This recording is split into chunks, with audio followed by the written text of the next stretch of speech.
Iku sing bagus lan ayu, sing temeneh nuntut ilmu,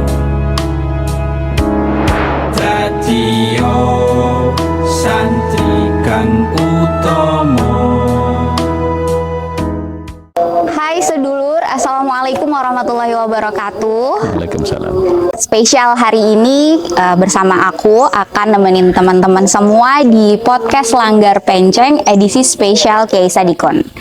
Abi boleh sapa dulu, ini mungkin ada alumni, santri, ada masyarakat dan seluruhnya. Assalamualaikum warahmatullahi wabarakatuh. Salam sejahtera, sehat selalu. Alhamdulillahirrabbilalamin. Jadi khusus untuk podcast kali ini kita akan ngebahas isu-isu tentang fikih keseharian dan perempuan tentunya. Makin kesini nih Bi, makin banyak lah isu-isu tentang fikih keseharian yang mungkin kita perlu juga nih punya guru untuk bertanya. Nah tapi sebelum masuk ke situ teman-teman semua, kita kayaknya menarik juga untuk ngebahas sedikit soal kenapa Kiai Sadikun dan Langgar Penceng. Jadi aku mau nih memperkenalkan, jadi ini adalah nama pena, jadi kayaknya lebih asik lagi kalau misalnya kita dengarkan langsung dari Abi. Jadi siapa sih Bi Kiai Sadikun itu sebenarnya? Terima kasih. Ya sebenarnya Kiai Sadikun itu sosok yang fiktif, tapi cukup menarik untuk kita bisa jadikan satu tokoh untuk menjadi pembelajaran kita semuanya, karena di tokoh fiktif ini kita akan menampilkan bagaimana Islam yang berkaitan dengan keindonesiaan ini akan ditampilkan di situ, sehingga sosok Kiai Sadikun itu dia nama mestinya itu disebut dengan Sodikun. Orang yang dapat dipercaya. Tapi kita Indonesia kan Sadikun. Dari situ itu untuk menunjukkan bahwa memang Islam kita itu ya Islam yang mengambah di tanah Indonesia, mengambah di tanah Jawa, sehingga ketika kita harus memberikan pengajaran terhadap keislaman itu ya tidak boleh meninggalkan tanah tempat kita berpijak. Saya kira itu tokohnya itu. Kapan pertama kali sosok Kiai Sadikun itu muncul sebenarnya? Ini sebelum kita masuk ke isu-isu fikih ya teman-teman semuanya. Kalau ada dalam imajinasi saya, mungkin sejak saya kecil sudah ada. Jadi yang digambarkan tuh Kiai Sadikun tuh seperti apa? Itu adalah sosok kiai yang dia juga seorang yang memperdalam ilmu agama sangat dalam, akan tapi dia senantiasa bersentuhan dengan nilai-nilai luhur dari bangsa kita ini, atau lebih tepatnya itu sebenarnya sosok ini lebih mengkiblat kepada ketokohan Wali Songo. Wali Songo itu sebenarnya kalau kita lihat secara genetik itu rata-rata ya memang berdarah Arab mungkin, atau Persia atau manapun. Akan tapi ketika dia menyampaikan ajaran dakwahnya di Indonesia, ternyata tokoh ini senantiasa bersentuhan dengan nilai-nilai budaya yang ada di sini, sehingga Islam yang disampaikan di Indonesia ini Islam yang sangat teduh, sangat damai, sejuk untuk kita dan nyaman untuk kita amalkan bersama. Saya kira itu. Jadi kemudian dari sinilah saya ingin menampilkan supaya tidak Wali Songo yang 9 orang dengan tempat yang berbeda kita jadikan rangkum dalam satu individu tersendiri, yaitu Kiai Sadikun yang dia sudah mewakili dari, kita usahakan dia mewakili dari apa yang menjadi sepak terjang dari Wali Songo di dalam melakukan dakwah di Indonesia. Jadi memang ada bukunya teman-teman, nanti akan ditampilkan mungkin ya nih sama kakak-kakak yang ada di belakang layar, ada bukunya. Di situ juga yang sering muncul itu adalah langgar penceng. Jadi memang podcast ini terinspirasi dari situ. Nah, langgar penceng itu seperti ada langgar itu, kalau di bahasa Jawa kita biasa menyebut langgar, ini tuh sama kayak musola gitu. Penceng tuh artinya miring gitu ya. Nah, kita nggak tahu bagaimana sang penulis menuangkan imajinasinya saat itu, tapi kayaknya mumpung ada penulisnya kita tanya aja kali ya. Jadi langgar penceng yang ada di buku Kiai Sadikun itu sebenarnya apa ya, Bu? Ya, kalau secara harfiah penceng itu memang nyerong. Mungkin karena memang langgar itu berada di pinggir jalan yang arahnya itu serong, sehingga mau nggak mau dia harus nyerong secara harfiah. Tapi kita sebenarnya punya makna yang kita ingin masukkan di dalamnya situ, bahwa orang itu selurus apapun, setinggi apapun, dia harus tetap ada yang diserongkan, ada yang dimencengkan, supaya apa? Supaya tetap tawadhu. Ini yang disimbolkan oleh kiai-kiai kita dulu itu, pakai peci gini. Udah gini, lurus? Sudah lurus itu pasti dipenceng. Kayak gini. Ini menunjukkan ini ada sikap supaya orang itu tawadhu. Nah, langgar penceng itu orang yang belajar di situ, dia tetap akan menjaga itu nilai-nilai ketawadhuan. Jadi ya jangan merasa kalau saya sudah di musola ini berarti saya yang paling hebat. Tidak. Kadang-kadang kita ini yang di masjid, yang di musola itu kalah nilainya di hadapan Tuhan, di hadapan Allah oleh mereka-mereka yang di jalanan. Kita tetap harus mendudukkan itu. Maka langgar penceng itu sebenarnya simbol saja. Oke, sip. Ini tapi nanti teman-teman kayaknya harus baca bukunya juga biar punya imajinasi yang sama, bagaimana menggambarkan ada santri, ada kiai, ada langgar di situ, dan banyak banget lah nilai-nilai Islam yang sangat berbudaya, tentunya budaya Indonesia yang ada di dalam situ. Oke, kita masuk ke pembahasan selanjutnya teman-teman sekalian. Kemarin kita sempat buka question box ke teman-teman alumni, dan ternyata banyak banget yang punya pertanyaan dan keresahan-keresahan yang sama seputar tentang fikih, apalagi perempuan. Nah, masuk ke mungkin akan Nada buka dari satu pertanyaan tentang, karena ini di bulan Ramadan, ini banyak banget kemarin yang nanyain, Nat, bagaimana sebenarnya posisi perempuan yang melaksanakan puasa tapi kemudian dia datang bulan gitu. Ini kayaknya jadi problem kita bersama ya, keresahan kita bersama. Apakah keutamaan atau mungkin pahala kita dengan yang laki-laki itu menjadi berbeda gitu, Bi? Karena yang jelas yang laki-laki tidak mengalami fase haid gitu ya. Jadi kalau mereka mau puasanya tetap lanjut 30 hari. Kalau mereka mau tadarus dan hataman, mereka bisa lebih intens untuk bisa menghatamkan Al-Quran, bertadarus dan seterusnya. Ini jadinya kayaknya pengen tahu juga nih, Nada juga pengen tahu itu gimana ya, Bu? Ya, sebenarnya apa yang kita lakukan dengan menjalankan puasa, menjalankan sholat, melakukan ibadah-ibadah yang lain, itu bukan semata-mata dari bentuk rukuknya, bentuk sujudnya, bentuk puasanya, tetapi nilai terbesar dari ibadah kita semuanya itu ditentukan dari kepatuhan kita terhadap apa yang diinginkan oleh Allah. Maka ibadah itu sebenarnya bukan karena rukuknya, bukan karena sujud, tapi karena patuh. Ketika Allah memerintahkan kita untuk sujud, maka sujud yang dilakukan karena kepatuhan itulah yang bernilai. Orang itu akan melakukan sholat sehebat apapun, kalau ternyata itu tidak dianjurkan, tidak diperintahkan oleh Allah, ya nggak ada nilainya. Itu akan bernilai olahraga. Jadi ruku, berkeringat boleh jadi, tapi nilai olahraga karena nggak patuh. patuh. Oke.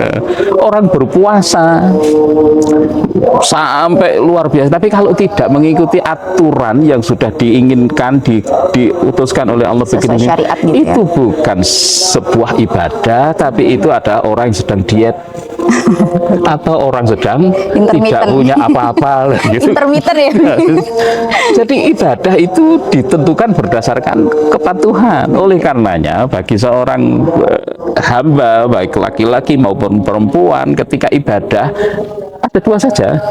Satu, menjalankan perintah yang memang diperintahkan oleh Allah. Dua, menjalankan perintah untuk meninggalkan yang dilarang oleh Allah. Jadi meninggalkan larangan itu ibadah. Oke. Maka ini siapa yang diperintahkan? Oh, ternyata perempuan diperintahkan oleh Allah untuk meninggalkan puasa, meninggalkan sholat ketika dia sedang halangan dan sebagainya. Maka ibadahnya sama seperti puasa. Ketika pahalanya juga perempuan, sama ya? Iya, ketika perempuan tidak puasa dalam keadaan haid, itu pahalanya sama seperti puasa. Oke. Bahkan enak itu sambil makan boleh sebenarnya. Jadi sambil makan malah berpahala gitu ya. Pahala. Tapi yang nggak boleh tetap ngerasani wong. Yang nggak boleh adalah gibah ya Ngerasani teman-teman wong. semuanya. Ngerasan itu gibah. Ya. Ngerasan itu meskipun dalam keadaan haid tetap nggak boleh. Oke. Tapi kamu makan ya malah dianjurkan. Makanmu itu ibadah. Sholatmu maksiat. Jadi Dalam keadaan haid kok sholat itu maksiat. Dalam keadaan haid kok puasa maksiat. Jadi jangan dulu. Sekarang nilai kita mengisi Ramadan itu adalah bagaimana kita menjalankan perintah-perintah Allah, meninggalkan larangan Allah. Itu kepatuhan kita itulah yang akan bernilai luar biasa. Ya sudah, syukuri saja sebagai hambanya Allah yang ada aturan. Ternyata ketika dalam keadaan haid kita tidak usah puasa dan lain sebagainya. Itu kita lakukan dalam rangka kita patuh kepada Allah. Bentuknya adalah meninggalkan apa yang dilarang. Ya, termasuk dalam ini yang dilarang puasa dan seterusnya. Saya kira sudah nggak ada persoalan. Hidup itu jalani seneng-seneng saja, enak saja. betul.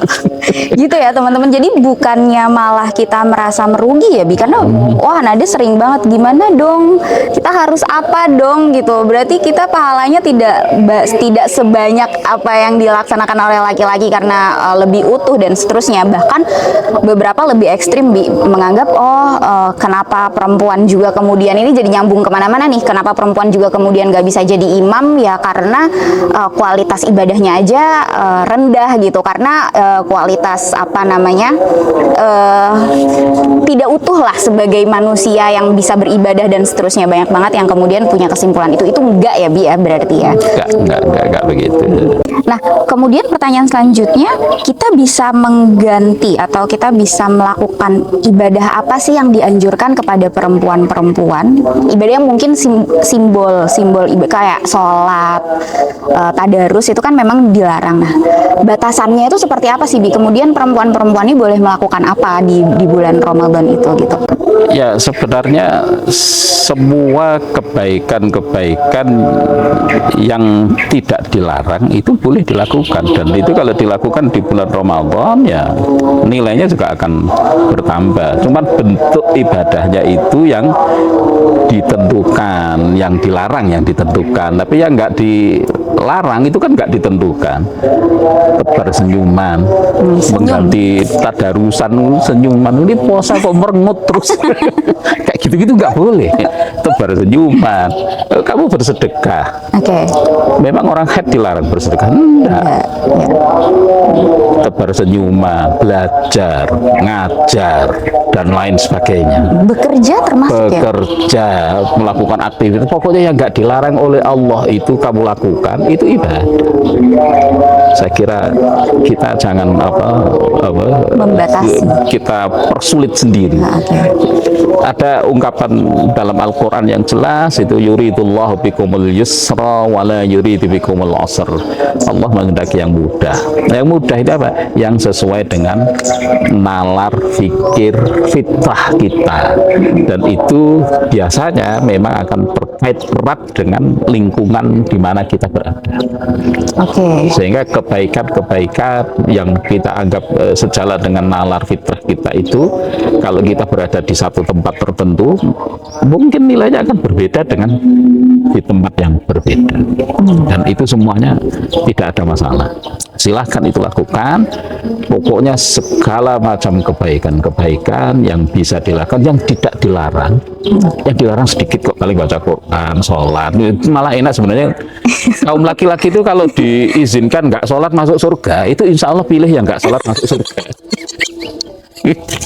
Lah ini perempuan dikasih keistimewaan kayak gini, ya sudah disyukuri saja. Berarti ibadahnya sekarang itu dalam bentuk meninggalkan sholat, meninggalkan yang puasa dilarang. dan yang dilarang. Baik.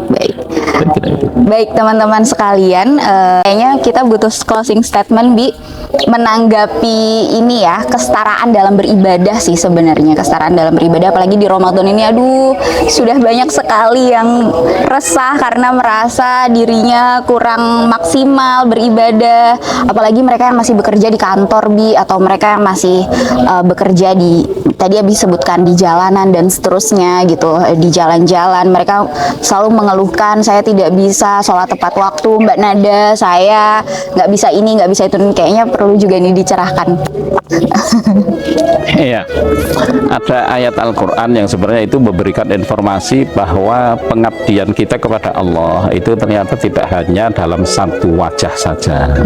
Ada ungkapan falaula nafara min kulli firqatin minhum ta'ifatul liyatafaqahu fid-din. Ada sebagian kecil saja yang disuruh menekuni bidang ini. Terus di situ yang diungkapkan adalah liyatafaqahu fid-din. Artinya apa? Orang mengabdi kepada Allah bisa melakukan ini yang berbeda-beda sesuai dengan kapasitas masing-masing, sesuai dengan skillnya masing-masing, dan itu dihargai oleh Allah. Yang menarik, yang namanya Khalid bin Walid itu sahabat yang sangat dekat dengan Rasulullah SAW. Begitu datang itu nggak disuruh macam-macam, langsung dikasih pedang aja, suruh mimpin perang. Itu ibadahnya yang utamanya dia itu. Karena Khalid itu begitu nyitir ayat Quran aja salah. itu kan Rasul itu membagi Islam itu begitu. Sudahlah, kita nikmati saja, semua kita bisa mengabdi kepada Allah dengan nilai yang tidak kalah oleh yang lain, meskipun dalam bentuk yang berbeda, dalam kapasitas kita masing-masing, sesuai dengan kapasitas kita masing-masing, kita akan tetap menjadi hamba Allah yang bernilai. Ketika intinya itu, ketika yang kita lakukan itu punya dampak positif, punya kemanfaatan untuk alam. Saya kira itu yang perlu kita jaga bersama. Terima kasih. Oke, baik. Terima kasih Abi pada kesempatan kali ini sudah menemani kita. Sebenarnya masih banyak banget pertanyaan-pertanyaan, tapi nanti kita akan ketemu di episode-episode berikutnya. Untuk sedulur semua, jangan lupa untuk subscribe, boleh, like-nya juga boleh. Ini video perdana kita, ini podcast perdana kita. Semoga apa yang kita bahas pada podcast kali ini bisa memberikan kebermanfaatan kepada semuanya. Cukup sekian. Wa'alaikum minkum. Wassalamualaikum warahmatullahi wabarakatuh. Dadah sedulur. Ayu